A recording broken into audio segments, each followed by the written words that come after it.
No compromise. Unga side liya, enga side liya. It's a GT promise. GT Holidays, South India's #1 travel brand. உங்கள் தங்க நகையை அதிக விலைக்கு விற்கவும் மற்றும் அடகில் இருக்கும் தங்க நகையை மீட்டெடுத்து அதிக விலைக்கு விற்கவும் உடனே அணுகவும். Prime gold hub 9840551787. Bharatiya Janata கட்சியின் சார்பில் SIR என்று சொல்லப்படுகின்ற ஸ்பெஷல் இன்டென்சிவ் ரிவிஷன் வாக்காளர் பட்டியலை தூய்மைப்படுத்துவதற்காக சரியாக அதை உருவாக்குவதற்காக நடைபெறுகின்ற பணி தேர்தல் ஆணையத்தால் இன்று துவங்கப்பட்டிருக்கிறது. இன்று முதல் தமிழகத்தில் 1 மாத காலத்திற்கு ஒவ்வொரு வீட்டிற்கும் 3 முறை தேர்தல் கமிஷனால் நியமிக்கப்பட்ட பூத் அளவிற்கு இருக்கின்ற அதிகாரிகள் வீட்டிற்கு வருவார்கள். அவர்களோடு இணைந்து அங்கீகாரம் பெற்ற அரசியல் கட்சிகளுடைய அந்த பூத் கமிட்டியினுடைய முகவர்கள் வருவார்கள். இவர்களிடம் புதிதாக இணைக்கக்கூடிய வாக்காளர்களுடைய படிவங்களையும் கொடுக்கலாம். இருந்தவர்கள் இருந்தால் அவர்களுடைய பெயரை நீக்கலாம். வீடு மாறி சென்றிருந்தால், வேறு மாவட்டம் மாநிலம் மாறி சென்றிருந்தால் அதற்குரிய தகவலையும் கொடுத்து எந்த இடத்தில் நாம் இருக்க வேண்டுமோ விருப்பப்படுகிறோமோ அந்த இடத்தில் தகுந்த ஆவணங்களோடு வாக்காளராக பதிவு செய்து கொள்ளலாம். இந்த பணிகளை மேற்கொள்வதற்கு தேர்தல் கமிஷனுடைய அலுவலர்கள் மட்டும் போதாது. உலகத்திலேயே மிகப்பெரிய ஜனநாயக நாடு, அதிகமான வாக்காளர்களை கொண்டிருக்கக்கூடிய நாடு.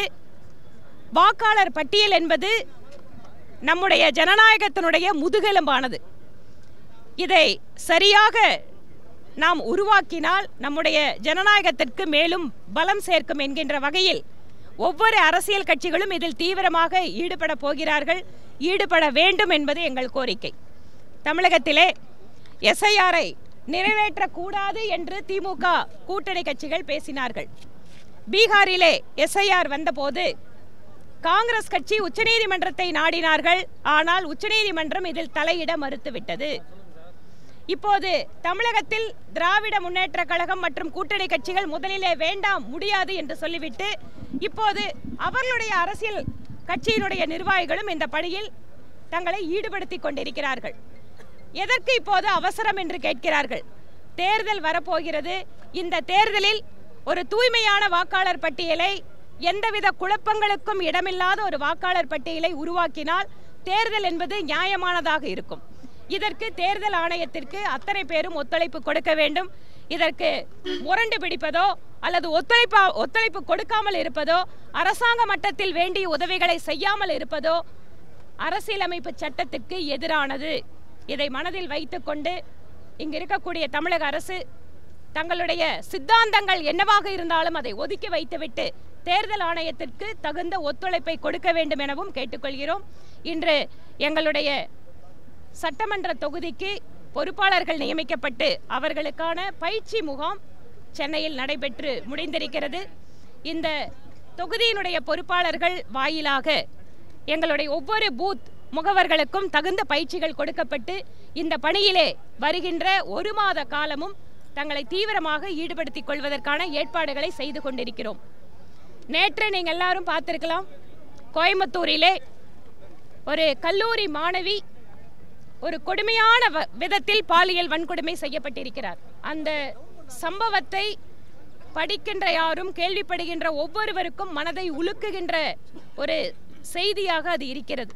அதுவும் குறிப்பாக எங்களோட ஊரில் கோயம்புத்தூரில் பெண்கள் பாதுகாப்பாக இருக்கக்கூடிய நகரம் என்று இந்தியாவிலேயே முதலிடம் பெற்ற எங்கள் கோவையிலே இந்த மாதிரி ஒரு சம்பவம் நடைபெற்றிருப்பது பெண்களுக்கு மட்டுமல்ல, சமூகத்தினுடைய பல நிலையில் இருக்கக்கூடியவர்களுக்கும் ஒரு மிகப்பெரிய அதிர்ச்சியை ஏற்படுத்தி இருக்கிறது. இன்று காலை அதில் சம்பந்தப்பட்டவர்கள் என்று சொல்லக்கூடிய நபர்களை காலில் சுட்டு பிடித்தோம் என காவல்துறை தெரிவித்திருக்கிறது. காலில் சுட்டு பிடித்து அந்த குற்றவாளிகளை தகுந்த முறையிலே நீதிமன்றத்தில் அவர்களை நிற்க வைப்பது மட்டுமல்ல, உரிய தண்டனையை விரைவாக அவர்களுக்கு வாங்கி கொடுப்பதற்கு ஏற்பாடு செய்ய வேண்டும். ஒரு நேரத்தில் அரெஸ்ட் பண்றாங்க, அதுக்கப்புறம் கேஸ் நடக்குது, அதுக்கப்புறம் அது என்ன ஆகுதுன்னு தெரியறதில்ல. தொடர்ச்சியாக கடந்த 4.5 வருட காலமாக தமிழகத்தில் பெண்களுக்கு எதிரான குற்றங்கள் பல மடங்கு அதிகரித்திருக்கிறது. குழந்தைகளுக்கு எதிரான குற்றங்கள் 135% அதிகரித்திருக்கிறது. பெண்களுக்கு எதிரான பாலியல் பலாத்காரங்கள் 111% அதிகரித்திருக்கிறது. திராவிட மாடல் ஆட்சியினுடைய மிகப்பெரிய சாதனை என்பது இன்று பெண்கள் எல்லாம் கையில பெப்பர் ஸ்ப்ரே வச்சுக்கணும், இல்லைன்னா யாராவது துணை இருந்தாதான் போக முடியும், இல்லைன்னு சொன்னா வீட்டுக்கு 6 மணிக்குள்ள வரணுமோ அப்படிங்கிற ஒரு பதட்டத்தை உருவாக்குகிறது. நிறைய இடங்கள்ல திராவிட முன்னேற்ற கழகத்தினுடைய அனுதாபிகள் அவங்களோட கட்சிக்காரங்க கேட்குறாங்க, 11 மணிக்கு எதுக்கு அந்த பொண்ணு ஆண் நண்பரோட பேசணும்னு கேட்குறாங்க. 11 மணிக்கு பேசினாலோ இல்லை 10 மணிக்கு பேசினாலோ இல்லை அதிகாலையில் பேசினாலோ அப்போ அந்த பெண்களுக்கு பாதுகாப்பு கொடுப்பதற்கு அரசாங்கத்திற்கு பொறுப்பு இல்லையா? எந்த இடத்தில் இருந்தாலும் ஒரு பெண் பாதுகாப்பாக இருக்கிறோம் என்கின்ற உணர்வை ஏற்படுத்துவது அரசாங்கத்தினுடைய கடமை.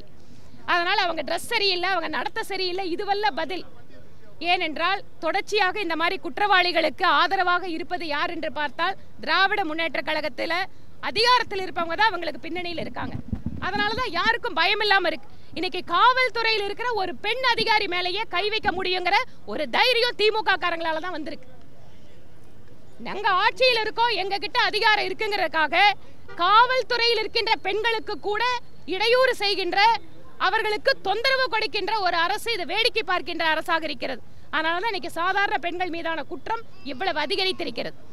நாளை மறுநாள் 6ஆம் தேதி தமிழகம் முழுவதும் பாரதிய ஜனதா கட்சியினுடைய மகளிர் அணி தலைமையிலே மாநில தலைவர் திருமதி கவிதா ஸ்ரீகாந்த் அவர்கள் இதற்கான ஆர்ப்பாட்டத்திற்கான ஏற்பாடுகளை செய்து கொண்டிருக்கிறார். பெண்களுக்கு எதிரான குற்றங்கள் திமுக அரசில் அதிகரித்திருப்பதை கண்டித்து மாநிலம் முழுக்க இந்த ஆர்ப்பாட்டம் நடைபெறும். ஒரு மாதத்துக்குள்ள குற்றப்பத்திரிகை தாக்கல் செய்து அவர்களுக்கு அதிகபட்ச தண்டனை கொடுக்கணும் முதல்வர் சொல்லியிருக்காரு. முதல்வர் இந்த மாதிரி எத்தனை வாக்குறுதி கொடுத்துட்டாருங்க. ஒவ்வொரு முறை நடக்கின்ற பொழுதும் நான் அப்பாவா பார்க்குறேன், நான் அதுக்காக வருத்தப்படுறேன், நாங்கள் நடவடிக்கை எடுக்கிறோம், இந்த மாதிரி எத்தனை பார்த்தாச்சு. அண்ணா பல்கலைக்கழக மாணவி விவகாரம், அதில் உண்மையான குற்றவாளி தான் இருக்காரான்னு எங்களுக்கு இதுவரைக்கும் சந்தேகமாக இருக்கு. ஏனென்றால் பின்னணியில் வேற யாரும் இருக்காங்கிற சந்தேகம் எல்லாத்துக்கும் இருக்கு. அதனால் மாநிலத்தினுடைய முதல்வர் வெறும் வாக்குறுதிகளை கொடுக்காமல் ஒரு வீடியோ போட்டு மக்கள்கிட்ட மட்டும் பேசாம எதை செய்ய வேண்டுமோ அதை செய்ய வேண்டும் என்பது எங்கள் எதிர்பார்ப்பு.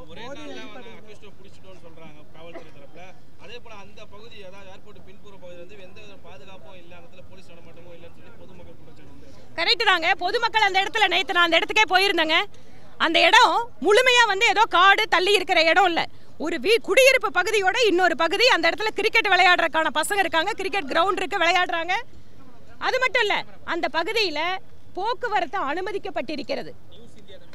அப்படி இருக்கின்ற பொழுது போக்குவரத்து அனுமதிக்கப்பட்ட இடத்துல அது தூரத்தில் இருக்கு, அங்க நாங்க பாதுகாப்பு கொடுக்க முடியாது சொல்லுவாங்களா? அந்த இடத்துல மதுபான கடை இருந்து மூடப்பட்டிருக்கிறது. சமூக விரோதிகள் அந்த இடத்தை பயன்படுத்தி கொண்டிருக்கிறார்கள். அந்த இடத்துல கஞ்சா விற்பனை இருக்குன்னு மக்கள் புகார் சொல்லி இருக்காங்க. அப்படி இருந்தும் கூட அந்த இடத்தை பத்தி கவலைப்படாம காவல்துறை இருக்குன்னா என்ன அர்த்தம்? அக்கறை இல்லைன்னு அர்த்தம். நன்றிங்க.